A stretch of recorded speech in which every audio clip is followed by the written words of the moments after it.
Shalom Bapak Ibu yang terkasih dalam nama Tuhan Yesus. Kembali kita datang ke hadirat Tuhan pada pagi hari ini. Sebelum kita melakukan aktivitas kita, terlebih dahulu mari kita menghadap Tuhan sebagai ucapan syukur kita untuk beberapa minggu dan beberapa hari yang kita telah lewati. Bapak Ibu, mari kita mempersiapkan diri kita untuk menghadap Tuhan. Mari kita berdoa. Bapa kami yang di surga, Bapa yang kami kenal di dalam nama Tuhan Yesus, kami datang pagi hari ini untuk menghadap Engkau, untuk memuji dan memuliakan nama-Mu. Biarlah dalam setiap pujian kami, penyembahan kami, doa kami, Engkaulah yang bertahta, Engkaulah yang dimuliakan. Terima kasih Tuhan. Tuhan Yesus, Engkaulah yang termulia, Engkau yang termulia ya Tuhan. Mari sama-sama kita katakan Bapak Ibu. Yesus Tuhan, mulialah namanya. Yesus Allahku, besar kasih-Nya. Dahulu, sekarang, dan sampai selamanya. Kasih-Nya tak pernah berubah. Yesus Tuhan, mulialah namanya. Yesus Allahku, besar kuasa-Nya. Dahulu, sekarang, dan sampai selamanya. Kasih-Nya tak pernah berubah. Dia sanggup, Yesus sanggup melakukan perkara yang besar. Dia sanggup, Yesus sanggup memulihkan yang terluka, menyembuhkan yang menderita. Dia sanggup memulihkan, Dia sanggup, Dia sanggup, Yesus sanggup melakukan perkara yang besar. Dia sanggup, Yesus sanggup memulihkan yang terluka, menyembuhkan yang menderita. Dia sanggup memulihkan hidupmu. Haleluya. Sama-sama katakan, Yesus Tuhan, mulialah namanya. Yesus Allahku, besar kasih-Nya. Dahulu, sekarang, dan sampai selamanya. Kasih-Nya tak pernah berubah. Yesus Tuhan, mulialah Yesus Allahku, Yesus Allahku, besar kuasa-Nya. Dahulu, sekarang, dan sampai selamanya. Kasih-Nya tak pernah berubah. Dia sanggup, Yesus sanggup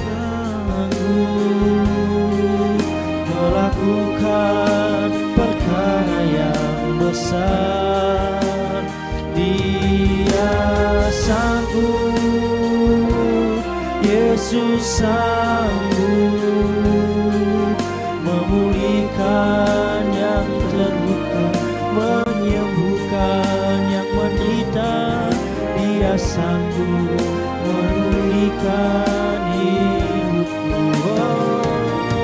Dia sanggup, Yesus sanggup melakukan perkara yang besar. Dia sanggup, Yesus sanggup, Yesus sanggup memulihkan yang terluka, menyembuhkan yang menderita. Dia sanggup memulihkan hidupmu. Dia sanggup, Dia sanggup memulihkan hidupmu. Dia sanggup, Dia sanggup memulihkan hidupmu. Mari buka suaramu Bapak Ibu. Mari buka suaramu untuk menyembah Dia. Katakan haleluya, kami sembah Engkau, Allah yang termulia, Raja segala raja. Oh haleluya. Buka suaramu Bapak Ibu, sembah Dia, haleluya.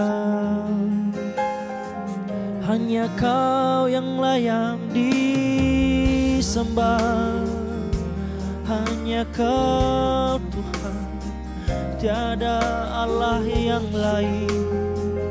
Hanya Kau yang layak dipuji, disembah. Kami angkat hati kami menyembah-Mu Tuhan. Haleluya.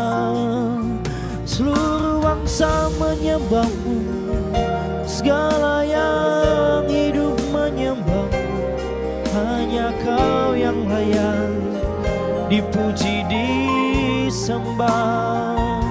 Kami bersyukur atas anugerah-Mu Tuhan di dalam hidup kami. Haleluya.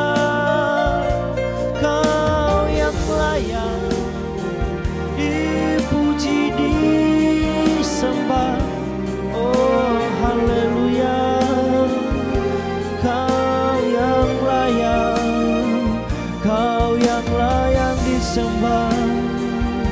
Bapa kami termulia, Adonai Elohim, Elohim. Hanya Kau yang layak, hanya Kau yang layak. Terima kasih Tuhan, terima kasih Tuhan. 1 menit ke depan Bapak Ibu, mari kita berdiam diri di hadapan Tuhan. Mari kita berkomunikasi dengan Tuhan. Sampaikan isi hatimu, sampaikan pergumulanmu, dan percayalah Tuhan akan mendengarkan setiap doa. Haleluya. Dengarkan ya Tuhan. Tuhan mendengar doamu Bapak Ibu. Amin.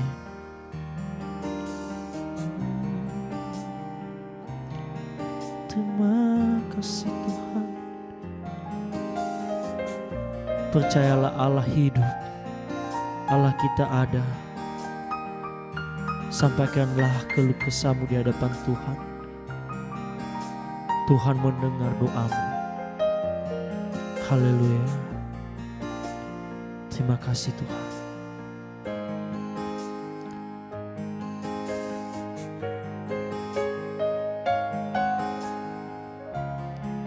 Kami tahu Tuhan bahwa hidup ini adalah setiap kesempatan yang telah Engkau berikan. Setiap waktu kami adalah anugerah dari Engkau. Biarlah kami menghitung setiap hari kami. Biar kami menghitung setiap kesempatan yang telah Engkau berikan. Dan biarlah hidup kami menyenangkan hati-Mu. Terima kasih Tuhan.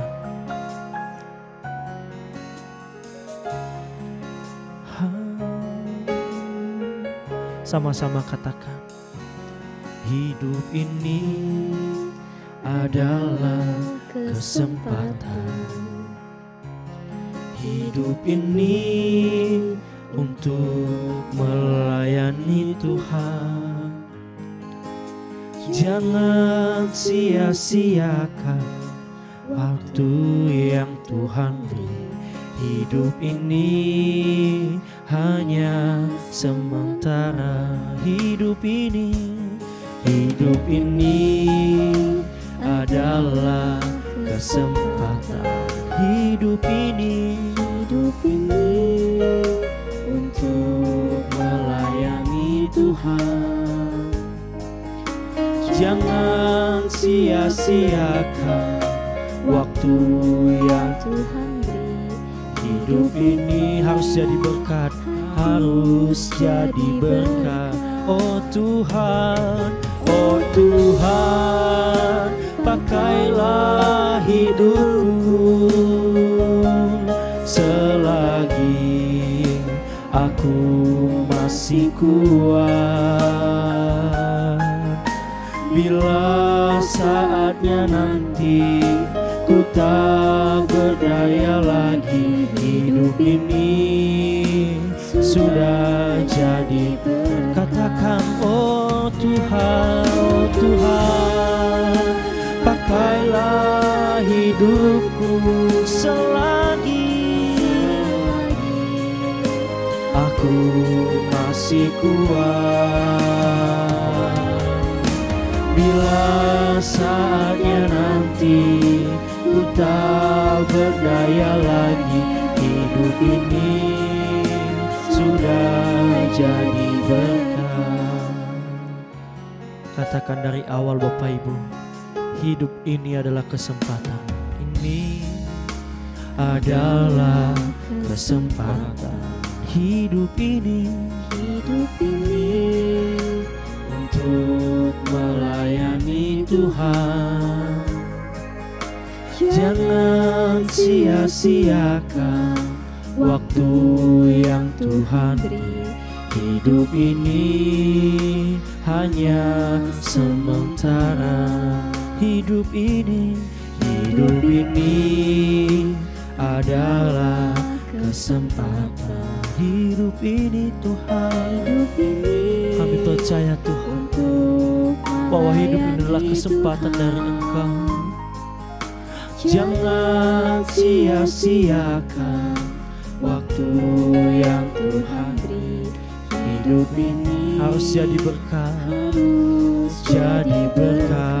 Oh Tuhan, pakailah hidupku selagi aku masih kuat.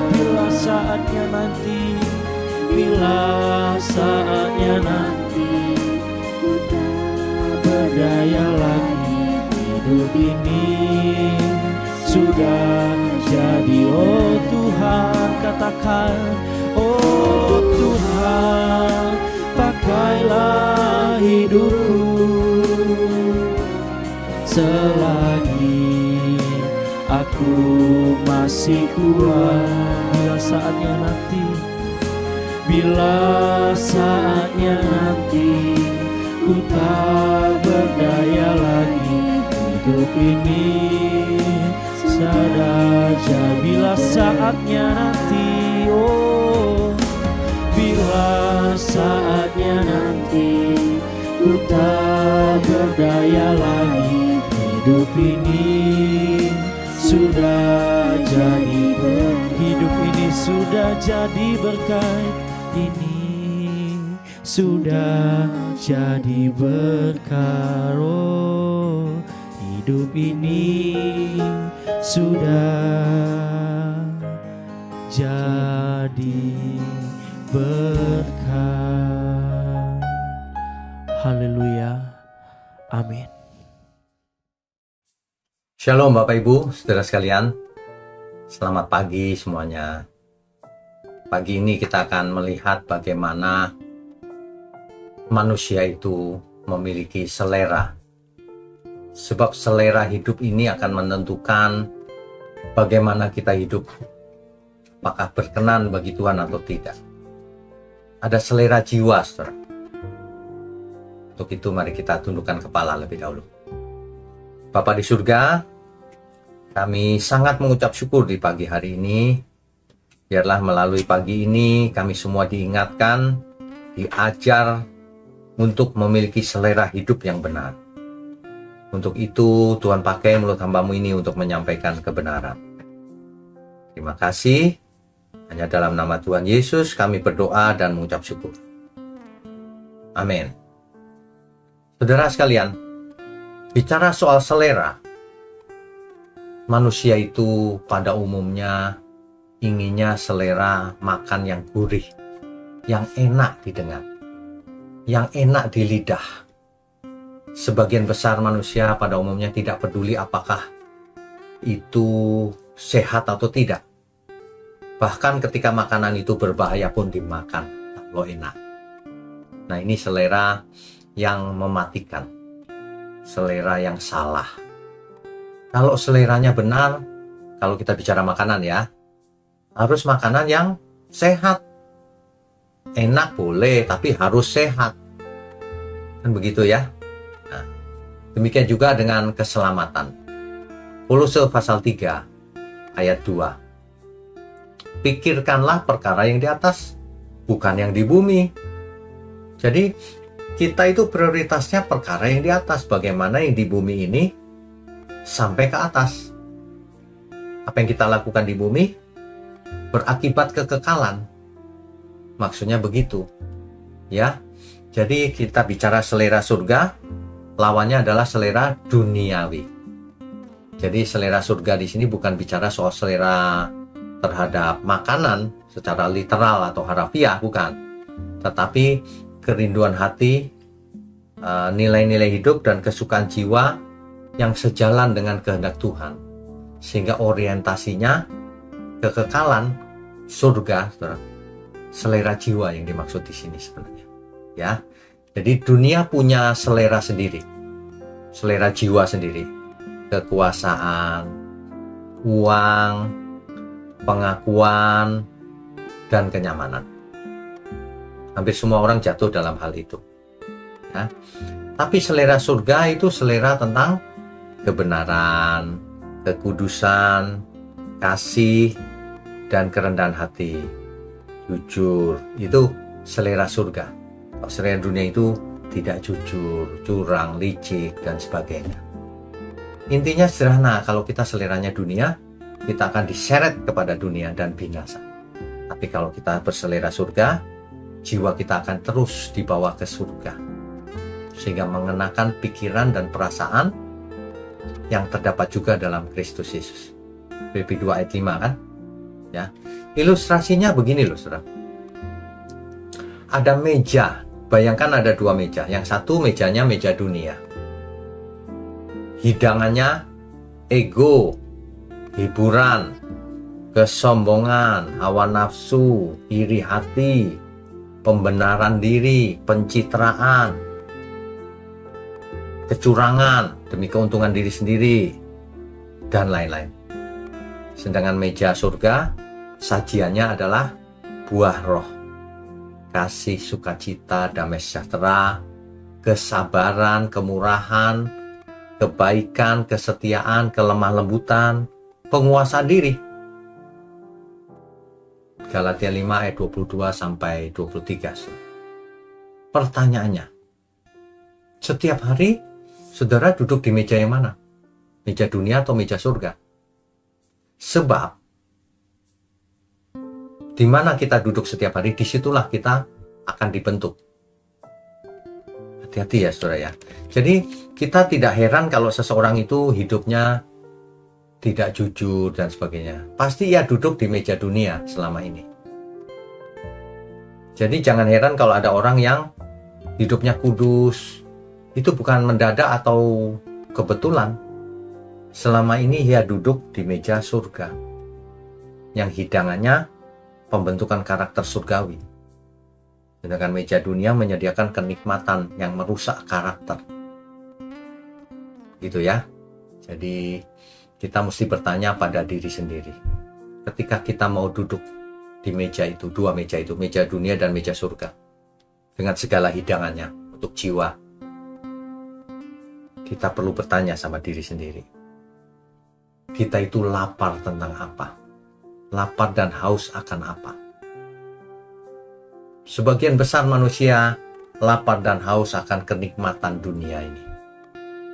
Sehingga duduklah ia di meja dunia itu, dan ia mengkonsumsi semua hidangan yang ada di meja itu, yaitu egonya diperbesar, tidak peduli sesama, ingin dihibur, ingin menikmati dunia, sombong, hawa nafsunya besar, iri hati, ya, mencari pembenaran diri, pencitraan diri, ya, tidak jujur, dan lain sebagainya.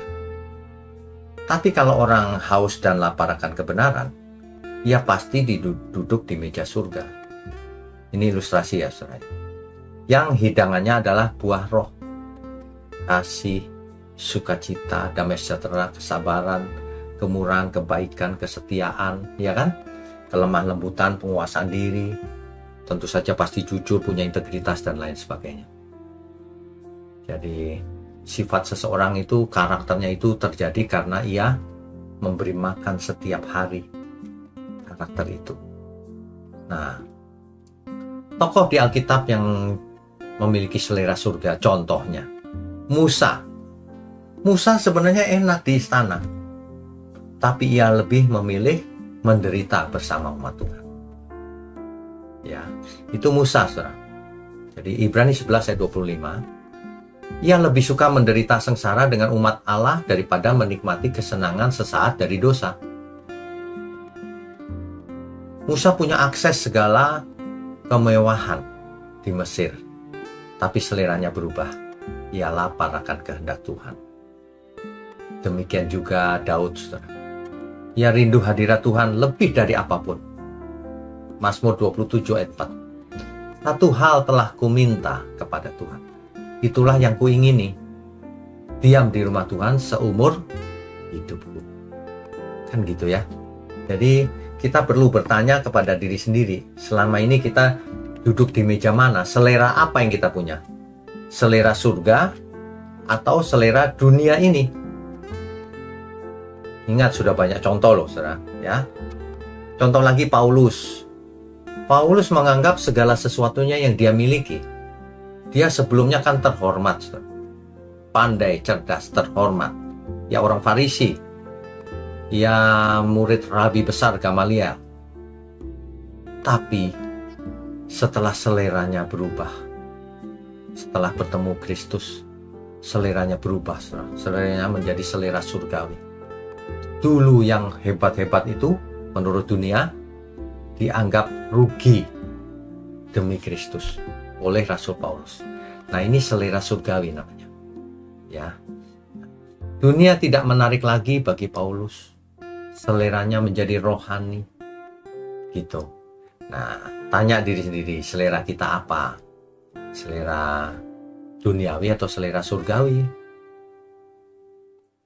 Tuhan Yesus berkata begini, makananku ialah melakukan kehendak Dia yang telah mengutus aku dan menyelesaikan pekerjaannya. Tuhan Yesus selera jiwanya adalah melakukan kehendak Bapaknya dan menyelesaikannya. Itu saja. Ya. Jadi jika kita melihat contoh-contoh ini, harusnya kita tinggal ikuti. Tapi Alkitab juga memberikan contoh orang-orang atau pribadi yang kehilangan selera surga.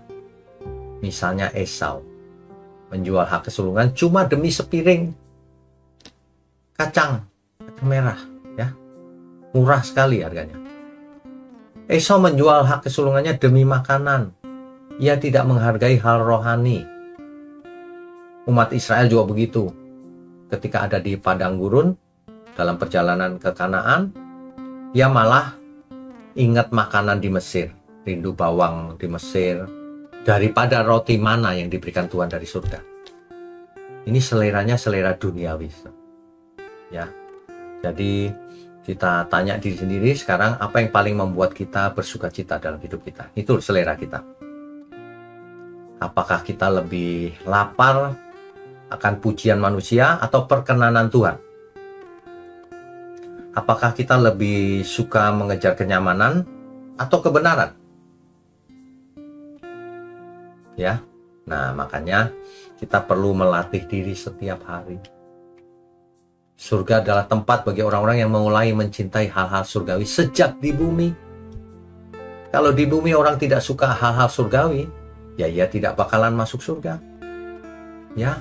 Jadi kita bicara soal selera surga ini, selera jiwa maksudnya. Nah, demikian saudara. Mari kita tundukkan kepala.